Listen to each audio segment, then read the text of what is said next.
ब्याह रखे थे रखे, दर्द का बेरा नहीं, दुख का बेरा नहीं। अरे न्यू तो बता, हम तेरी कुर्सी मांगा थे के? ये किसान जो इकट्ठे होकर रोड पर गए, मांग क्या थी? जिस दिन साथियों फिलहाल है शाहबाद में और शहबाद में कल किसानों पर जो लाठीचार्ज हुआ था, पुलिस प्रशासन द्वारा जो बेरहमी से किसानों पर लाठीचार्ज किया गया था और जो गुरनाम चुड़ूनी है उनको और किसानों को गिरफ्तार कर लिया गया था, तो उसी को लेकर आज यहाँ पर मीटिंग की गई थी। और मीटिंग के दौरान यहाँ पर जो किसान नेता सुरेश कोथ है वो पहुंचे हैं, तो क्या फैसला लिया गया तो उनसे पूछेंगे। तो सर, आपका लेट होने का क्या कारण है? देखिए, आज संयुक्त मोर्चा की मीटिंग थी पहलवानों के विषय में कि हम आगे उनकी किस तरह मदद कर सकते हैं, और मीटिंग के अंदर पहलवानों के प्रतिनिधि भी हाजिर थे। उन्होंने हमारे को 2 दिन का समय मांगा कि 2 दिन में सरकार के साथ जो बात है हो जाएगी क्लियर। अगर वो सरकार जल्दी मानना है तो ठीक, वरना हम सब मिलकर के एक बड़ी कॉल लेने वाले हैं, पूरा देश इकट्ठा होने वाला है। अभी सुना है बाद में, ये बातें सुबह की थी, सुना बाद में सरकार के साथ उनकी 5 घंटे मीटिंग भी चल रही है, और पहलवान एक ही बात पड़े हुए हैं, उनकी गिरफ्तारी के सिवाय हमें कोई मंजूर नहीं है। ये बहुत बढ़िया बात है। और सरकार ने कुछ समय मांगा है, उन्होंने कहा चलो कोई बात नहीं, समय तो हम देते हैं। उसके बाद जो पूरे देश के अंदर किसानों का आगे आने वाले टाइम में कैसा आंदोलन हो, उसके ऊपर चर्चा। एक किसान कोऑर्डिनेशन कमेटी की कमी महसूस हो रही थी। 31 आदमियों की कोऑर्डिनेशन तय होगी, 3-4 आदमी और आने हैं, 35-40 की कोऑर्डिनेशन की कमेटी बनेगी पूरे ऑल इंडिया लेवल की, और फिर पूरे देश के अंदर यात्राएं करके किसान को उनके हकों की आवाज़ दिलवा करके एमएसपी के ऊपर, कर्जा मुक्ति के ऊपर बड़ा आंदोलन खड़ा करने जा रहा है संयुक्त मोर्चा। उस मीटिंग के बाद हम वहाँ से 5-6 बजे निकले। हमारे पास मैसेज पहुँच गया था 3-3:30 बजे कि आप मीटिंग में आइए। हमने कहा था आपकी कमेटी जो भी फैसला करेगी, यहाँ हमारा जो शाहबाद में धरना चल रहा है, हम आपके साथ है। संयुक्त मोर्चे की मीटिंग में जब भी हम बाहर निकलेंगे तभी आ जाएंगे। हमारा राजू भाई की गाड़ी खड़ी थी टिकरी पे, उसे पता नहीं था वहाँ 1 घंटा था हमारा टिकरी बॉर्डर से कुंडली बॉर्डर आते ही लग गया। इसने और थोड़ा जल्दी आ जाने, इसलिए हमें थोड़ा टाइम लग गया। रही बात इस विषय की, ये विषय हरियाणा सरकार हमारी परीक्षा लेना चाहती है। हम एक धरना लग रहा है, हेमंत भाई मनदीप नथवान धरना लगा रहा है हिसार में बीमा कंपनियों के खिलाफ, उसकी सुनाई नहीं हो रही।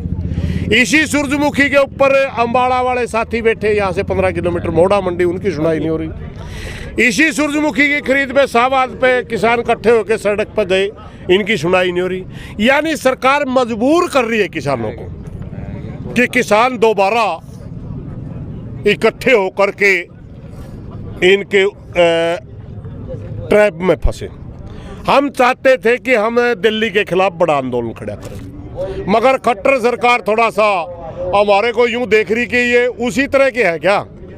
हम साफ बता दें मेरे भाई, किसान नेताओं में बेशक हो इसका हमारे में थोड़ी बहुत फूट हो, किसान नाम फूट को नहीं, हरियाणा प्रदेश के किसान वही हैं। और नेता कितनी दूर तक न्यारे रह सके, जो क्या किसाना का रोड़ा हो गया नहीं, वो अपने अपने संगठना के नेता ने बाह पकड़ के ले आओगे, किसाना का लाठी चार्ज हो रहे, क्या का नेता है तुम? नेता किसान एक कर देंगे नेताओं ने, तो भ्रम में ना रहो खट्टर। तो हम कल भी वही थे, आज भी वही है, और तड़के टोका तड़के भी वही हैं। किसानों के मुद्दे पर हम सब एक थे, एक हैं, एक रहेंगे।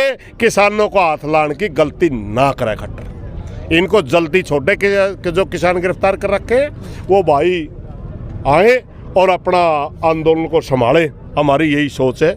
जब तक वो यहाँ इन किसानों के बीच में वो नेता नहीं आते, इनके नेता गिरफ्तार हैं, तो हम इनको पूरी सपोर्ट करके इस आंदोलन को खड़ा करेंगे, पूरा प्रदेश लेवल का आंदोलन खड़ा करेंगे। तो कल जो लाठीचार्ज हुआ उसने लेकर जो बेरहमी थे पुलिस प्रशासन द्वारा लाठीचार्ज, देखिए इनके दीन ईमान की में है नहीं, ब्याह रखे थे रखे, दर्द का बेरा नहीं, दुख का बेरा नहीं।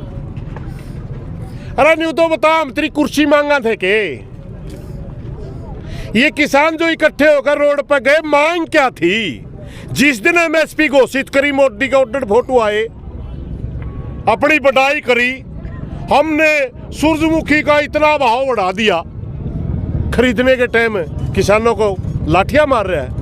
बेशरम आदमी, इससे अच्छा तो ये कह देता कि हमने एमएसपी खत्म कर दी, हमारा में हिम्मत होती लड़न की, लड़ लेंदे नहीं, टाल हो जाती। एक तरफ तो आप अपनी बढ़ाई करवा रहे हो, किसानों को मूर्ख बना करके वोट ले रहे हो, दूसरी तरफ किसान कहता है कि मेरी सूरजमुखी खरीदो, उस मौके लाठी चलाता है। इस हरियाणा प्रदेश के अंदर किसानों से टकरा के दोबारा कुर्सी किसी ने मिली ही नहीं। खट्टरे याद रख, न्यूर होगा जुगरा नहीं, प्रीत ने याद करके बाबा रो, कुर्सी नहीं पाओगी, कुर्सी नहीं पाओगी। तो मतलब कितने किधर लोकतंत्र खत्म हो गया मतलब भारत में, क्योंकि याड़ा कल लाठीचार्ज होया है, वो अपनी मांग भी नहीं कर सकते। उधर पहलवान बेटिया पे वहाँ पे मतलब बुरा हाल होया था। कहाँ है लोकतंत्र? वही तो पूछ रहे हैं, कहाँ है लोकतंत्र? हमारे आजादी के दीवानों ने कुर्बानी इसलिए नहीं दी थी जिस तरह का शासन चल रहा है। उनका एक सपना था, ये देखिए जी 2023 का रेट 27। उनका एक सपना था इस देश के अंदर हमारा कानून होगा, हमारा संविधान होगा, हम प्रजातांत्रिक तरीके से अपने देश को चलाएंगे। ओके, क्या कोई दिक्कत है? अच्छा। मगर आज बाबा साहब अम्बेडकर ने जो संविधान में हमारे को अधिकार दिए, उनके आसपास भी कोई चीज नहीं है। और जब से मोदी की सरकार आई है, इनका लुच्चा हो, गुंडा हो, बलात्कारी हो, सड़कों पर जनता आई रहती है, उसके खिलाफ कार्रवाई नहीं करते। ये मुद्दा तो पहलवानों का है। और संविधान की में तो पहला अरेस्ट हुआ जी। यार तो मैंने बेरा है यार, खर्चा ला रहा, तो रुक जा थोड़ा। मैंने कानून बताने लग गया भाई, मैं वकालत कौन कर रहा भाई। बात यह है कि देश के अंदर जिस तरह का माहौल मोदी पैदा कर रहा है, सबसे पहले तो हमें ये सोचना पड़ेगा, मोदी जिस चीज को ज्यादा आदर दिखाता समझो खतरे में।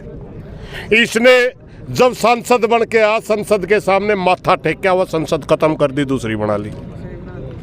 एक बार संविधान के सामने माथे पे लाया, संविधान खत्म करके मनुस्मृति के तहत राज करना चाहता है, जिसके में ना महिलाओं की कोई कदर है, ना दलितों की कोई कदर है, ना किसानों की कोई कदर है, ना आदिवासी की कोई कदर है, ना किसी और कम्युनिटी का भी कोई लेना देना नहीं है।